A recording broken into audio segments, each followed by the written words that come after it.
Bring that ass back like a boom, boom, boom, boom.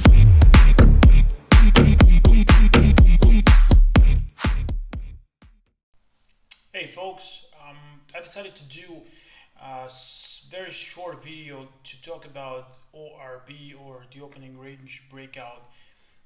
This is one tool that I used, and I definitely use the intraday to get a better feel and to be in and out quickly of trades if they're not working, thus reducing the risk or my exposure on a single trade. So I wanted to give you an example how I use this, because this is by far the most simple way in order to enter trades, and I use it as a tool to enter trades that I have already identified through either consolidations or the other four patterns that I will well, the other three. There are a total of four patterns, or the other three patterns that I'll have videos coming up shortly on. So this is my way of getting into a trade. You identify the larger setup being a consolidation, or the other three that I'm trading, which are gaps, reversals, or high flags, and then you use the opening range breakout in order to enter a trade. And it's a fairly simple way to enter trades. I'm gonna walk you through. It's gonna take no more than 10 minutes of video and an example with a recent trade I did on Sina, which is Synaptics. So let me go and show you what the chart of Sina looks like on my standard two chart layout, which is the weekly and the daily. So you have the weekly and the daily right here. On the left is the weekly chart, on the right is the daily chart. Let me just zoom out a little bit, and you can see Sina made a huge run, and then it consolidated around the 38.2. I don't have the retracement right here, but if you draw it from the bottom of this run to the top, it's right around here on the 38.2 retracement Fibonacci. Another thing that you can instantly see right here is if you draw this price line right here, this level right here is holding a support. The latest breakout level is holding a support. It was tested right here second time. These two didn't even get there. So now I'm looking at the daily chart, and you can see on the daily chart we've come down quite substantially. If we measure that, this is going to be something like, let's just see, in terms of percentage, this is going to be something like 40% drop. And you know, on consolidations my rule is about 35%, but there's a big but.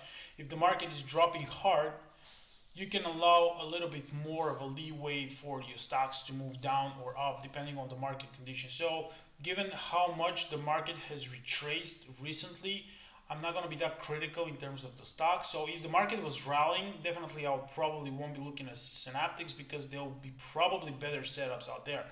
But since the market retraced really hard, we were talking about bearish conditions and stuff like that, a retracement of 40% in a very tight area right here is something that I'm definitely interested in looking at. So as I said, I'm looking at this range right here. I'm drawing my resistance lines on the top. You can see 2 points. The third bar right here just snapped on top of this zone, closed above it. Volume was so about average right here. Then we had another day coming, which was testing the lows here. That's the 20-day moving average, and that's the 50. The yellow is on top right now. It was testing the moving average. It pierced them. We definitely saw some support going back in, and that's an inside day right here. So what I see on the next day is price is gapping over this resistance line, and now it becomes support. It tested it into the downside, and it then moves up. Now right here I have this in my watch list, and what I do with the stocks that I have in my watch list is I place them on the intraday charts. Now I don't watch per se 100 stocks. Each night after a market is closed, or in the morning before the market opens, I would go through the setups and I'll pick anywhere between 2 to 8. 8 is my absolute maximum.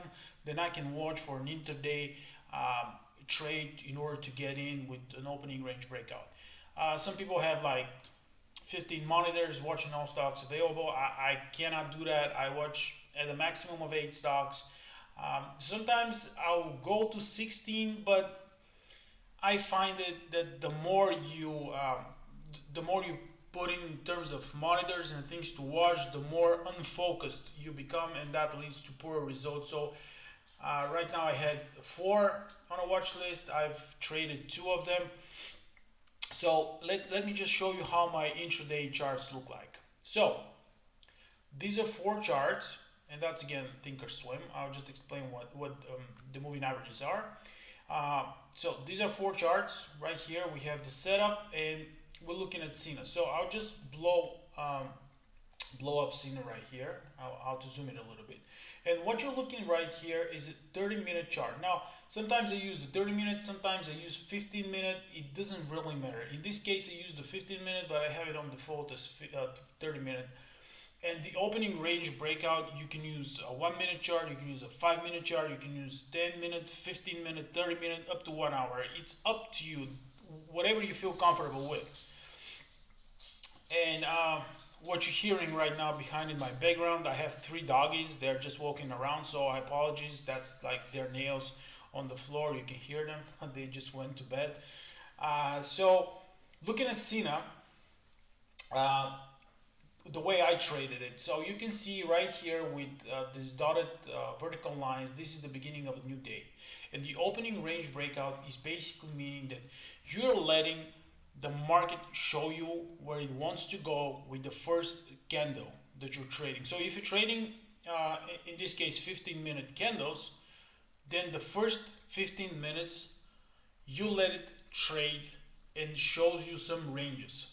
What you do right here, what I did, is that was the first candle of the day. So I have Cena as something that I like to trade.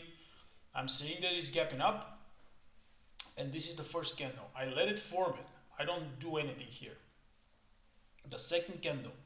The moment the second candle breaks the range of the first candle, and in this case, my bias is to the upside. I want to trade it to the upside.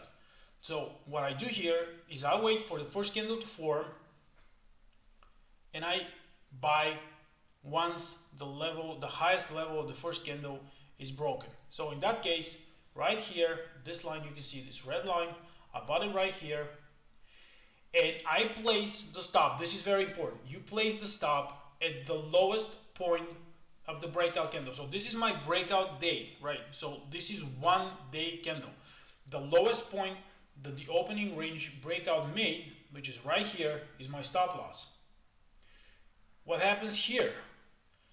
That for example is like I entered at 229, I think was my fill, 229. So that was 228, 27. I think there were some widespread on Cena at that point, but it doesn't really matter. I entered at 229. My stop loss is at 225, just to undercut this. 225. So this is a $4 stop on a $229 stock. We're not talking about 10%, which will be $23. We're not talking about 5%, which in that case would be something like $11.50, right? We are talking about 2.5% risk. That allows you right there. To trade huge volume. And yes, you might be stopped out. The stop is too tight and stuff like that. You will get stopped out a lot. But when you're not stopped out, the risk to return is amazing. So in our case, what you see right here, what we're doing right here, is you're entering right here to 229, and you're risking $4. So from 229 to 239, whatever, that's $10 of gain compared to $4 of risk. What you see right here is 250% return on your risk, right there. This is where statistics play an important part of your trading, because you need to know what is the successful amount of trades that you're making out of 100 or whatever. You need the percentage. If your percentage is 50% and you just made 250%, by all means just close this trade, because that means that you're making 250% on 50% of the trades. And on the other ones, you're just losing 100%. So you'll be successful no matter what. But you need the statistics. You need to know your numbers in terms of trading. But that's what the opening range breakout means. Now let me show you something to the downside. I traded this one as well. I had it on my watch list. And TVTY, but I'll just get you to the larger time frames to see what I was actually trading. So this is the weekly. We have there she comes again. Come on. Okay, she didn't want to come into this room. All right, so this is the weekly chart, and you see what I drew here. There was like a top line resistance, and it was rejected right here on the third attempt. So I was like, all right, that looks like it's a bearish play. And here on the daily, you can see it looks like this. I have my signal to go short here. I just needed the confirmation right here. So this is a huge down day, and you might be thinking, all right, that's already extended to the downside. But if you're looking at where it might stop, this consolidation right here, we have quite some space to go down. So then I switch to the opening range breakout in order to enter, and this is how it looks. So right here is the last day. This is the beginning of the day, so this dotted line, and then we have this first candle right here. So what I do, the moment price breaks the lowest, because we are biased to the downside in this case, the moment the price breaks to the lowest, that's on the 15-minute chart as well, I enter short. Stop loss is right here, the top of this candle. So that's 29.39, so I placed it at 29.40, I think. This is my stop loss right here. So we're looking at, what is that, 29.13. So we're looking at 27 cents, right? 27 cents of risk on a $29 stock. That's not even 1%. This is my risk. You can enter a full position. You can double your position. It doesn't really matter. You're risking on this trade. You're risking less than 1%. So you can actually, if this has enough liquidity and you're not afraid that it will gap up against your position, you can go in with your full account. And even if it hits your stop loss, you're still losing less than 1% of your account. That's the goal. You need tight entries. And I use this opening range breakout.